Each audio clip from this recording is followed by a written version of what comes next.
Hello, happy new year সবাইকে। কেমন আছো তোমরা সবাই? ভালো আছো? আজকে আমি মিরাজ তোমাদের সামনে একটা বিষয় নিয়ে আলোচনা করব। যে বিষয়টা হলো যে তুমি যদি প্রবাসী হয়ে থাকো তাহলে তুমি এই আজকের টপিকটা খুব ডিপলি অনুভব করতে পারবা। আজকে আমি বাইরে বসা, আমি কাতারের রাস্তার একটা সাইডে একটা পার্কে বসা। আজকে আমার কাতারের আসার পর আর এখন পর্যন্ত ছোট্ট একটা অনুভূতি তোমাদের সাথে শেয়ার করব। আমি 2023 সালের অগস্টের 28 তারিখ আসছিলাম কাতার। আসছিলাম, মোটামুটি ভালো ছিল। আসার কয়েক মাস খুব ভালো এনজয় করছিলাম কাতারকে। আস্তে আস্তে আমার মনে হলো যে আসলে আমি বাইরে কমফোর্টেবল না। বাইরে যেহেতু আমি কমফোর্টেবল না, তাহলে আমি চলে যাব। যেহেতু আমি একটা সেক্টর নিয়ে কাজ করি, সেই সেক্টরে আমি দেশেও ভালো কাজ করতাম, আমি আবার দেশে যেয়ে সেই সেক্টরটা নিয়ে আবার দেশেই কাজ করব। ওইটা পরিকল্পনা আমি 2-3 মাস পরে নিয়ে নিছিলাম যে আমি হাতে কিছু টাকা হলে দেশে চলে যাব। দেশে চলে যেয়ে আমি আমার আগের যে বিজনেস সেটা নিয়ে কাজ করব। আস্তে আস্তে 3 মাস গেল, 4 মাস গেল, আমার কোনোভাবেই যাওয়ার যে প্রিপারেশন, সেই প্রিপারেশন আমি কোনোভাবে অ্যাচিভ করতে পারলাম না, কোনোভাবে ফুলফিল করতে পারলাম না। আমি 3 মাস পর আমার মাথায় আস্তে আস্তে চিন্তা আসলো যে আচ্ছা, আমি যদি একটা বছর থাকি তাহলে হয়তো আমি মোটামুটি একটা অ্যামাউন্ট গুছাতে পারবো। গোছানোর পর হয়তো আমি যখন দেশে যাব তখন আমি আরেকটু ভালোভাবে আমি আমার যে বিজনেসটা সেটাকে আরেকটু ভালোভাবে করতে পারবো বা আরেকটু ভালোভাবে বড় করে শুরু করতে পারবো। ওই চিন্তা ভাবনাটা দিয়ে আমি মোটামুটি কষ্ট মষ্ট করে একটা বছর পার করে ফেললাম। 1 বছর পরে আসলে আমি যখন আমার ব্যাংক ব্যালেন্স দেখি বা আমার যে আর্নিং দেখি, আমার যে সেভিংস দেখি, আমি দেখি জিরো। আমার কাছে আমি 100 রিয়াল বা বাংলাদেশের 1000 টাকাও আমার সেভিংস নাই। আমি কিন্তু 1 বছর অলরেডি কাটাই ফেলছি কাতারে। শেষ আমার 1 বছর।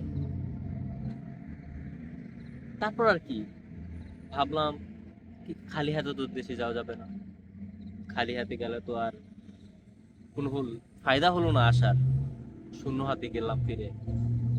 আত্মীয় স্বজন, রিলেটিভ, কাছের মানুষ, প্রিয় মানুষ, বাবা মা, সবারই তো একটা ইচ্ছা আকাঙ্ক্ষা থাকে, বা আমারও তো একটা ইচ্ছা আকাঙ্ক্ষা আছে যে আমি হাতে করে কিছু একটা নিয়ে যাব, তাই না? 1 বছর পার হওয়ার পর আমি চিন্তা করলাম যে থাক, আরেকটা বছর থাকি। আরেকটা বছর থাকতে থাকতে আমি আরেকটু গুছাই। এই বছরের টাকাটা আমি খরচ করব, এই বছরের টাকাটা আমি জমায়ে ফেলব। খুব দীর্ঘভাবে, খুব স্ট্রংলি এই ডিসিশনটা নিয়ে ফেলি যে এই বছরের টাকাটা আমি খরচ করব না কোনোভাবেই। তারপর কি হলো, মাস গেল, 2-3 মাস গেল, পরের বছরে 6 মাস গেল, কিভাবেই জানি আমি কোনোভাবেই না টাকা জমাতে পারতেছিলাম, কোনোভাবে সম্ভব হইতেছিল না। আমি কোনোভাবেই আমি টাকা সেভিংস করতেই পারতেছি না। এর মধ্যে ডিসিশন, চিন্তা ভাবনা পরিবর্তন হইতে লাগলো। এখন আর আগের মতো দেশে যাওয়ার যে একটা ইচ্ছা আকাঙ্ক্ষা, দেশে যেয়ে কিছু করার যে একটা ইচ্ছা আকাঙ্ক্ষা, সেটার কাজ করতেছে। প্রায় 1 বছর, 8 মাস, 9 মাস চলে গেল, আমার কোনো সেভিংস নাই এখন। আমি চিন্তা করতেছি আমার পরিবর্তনটা কোথায় হচ্ছে। আমি দেশে ছিলাম, দেশে আমার কোনো সেভিংস ছিল না। আমি বাইরে আসলাম, পরিশ্রম করতেছি, কষ্ট করতেছি, এখানেও কোনো সেভিংস নেই। তাহলে মূলত আমার ভুলটা কোথায়? আমি কোথায় ভুল করতেছি? কি কারণ আমার সেভিংস? আমি বেশ অনেকটা সময় নিজেকে নিয়ে অনেকটা ভাবলাম যে কি করা যায়।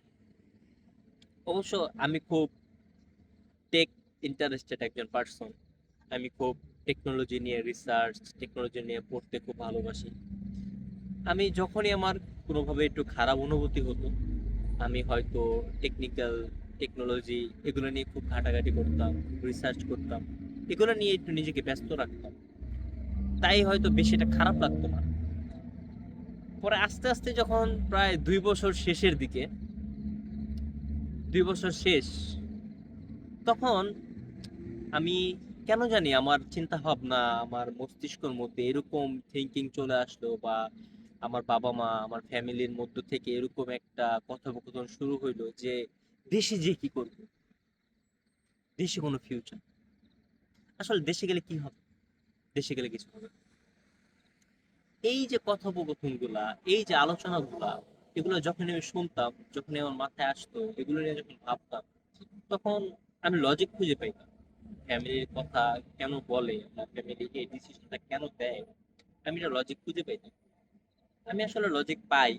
আমি লজিক পাওয়ার পর আমি ডিসিশন নেই, থাক এখন আর না যাই। এর মধ্যে আমার ফ্যামিলি থেকে আমার ছোট ভাইকেও কাতার পাঠায়। ওই ক্ষেত্রেও ব্যয় হয়ে যায় কিছুটা, কিন্তু আমি আর দেশে যেতে পারি, আমি দেশে ফিরতে পারিনি, এখনো পারি। আজকে 2026 সাল, 2026 সালের 3 তারিখ অতিক্রম হচ্ছে, রাত এখন।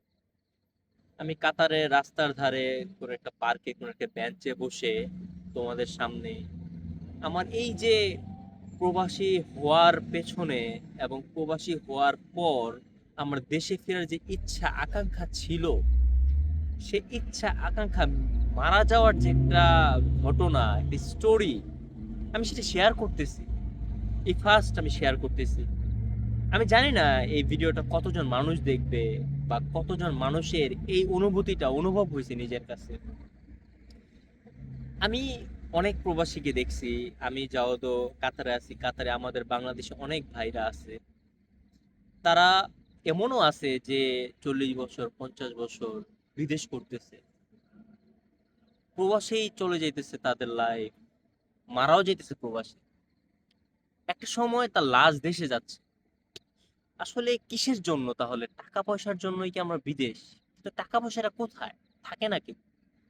আমি নিজে প্রথম বছরের টাকাটা যখন আমি কোনোভাবে গোছাতে পারি নাই, আমি ভাবলাম যে সেকেন্ড যে দ্বিতীয় বছর, সেই দ্বিতীয় বছরের টাকাটা আমি কোনোভাবে গুছায় ফেলবো, তারপর চলে যাব। আমি দ্বিতীয় বছরে চলে গেল, আমি কোনো টাকা গুছাইতে পারলাম না। এখন আমার তৃতীয় বছর চলে, এখনো আমার প্রিপারেশন নাই দেশে যাওয়ার। এখন আমি চিন্তা করি না দেশে যাওয়ার। এখন চিন্তা কি? এখন চিন্তা দেশেই না যাওয়ার। দেশে গেলেও ছুটিতে যাওয়ার, বা দেশে আমি একজন ট্যুরিস্ট হিসেবে যাওয়ার, যে আমার দেশে কিছু মানুষের সাথে পরিচয় আছে, আমি দেশে কিছু মানুষকে চিনি, তাদের সাথে দেখা করতে যাব। পার্মানেন্টলি দেশে যাওয়ার কোনো প্রিপারেশন নাই আমার এখন। এরকম চেঞ্জেস কেন আসলো? কিসের থেকে এরকম চেঞ্জেস? হ্যাঁ, অবশ্যই এই মাঝখানে আমাদের দেশের রাজনৈতিক অবস্থা কিছুটা খারাপ হয়েছে, এখনো কিছুটা খারাপই আছে।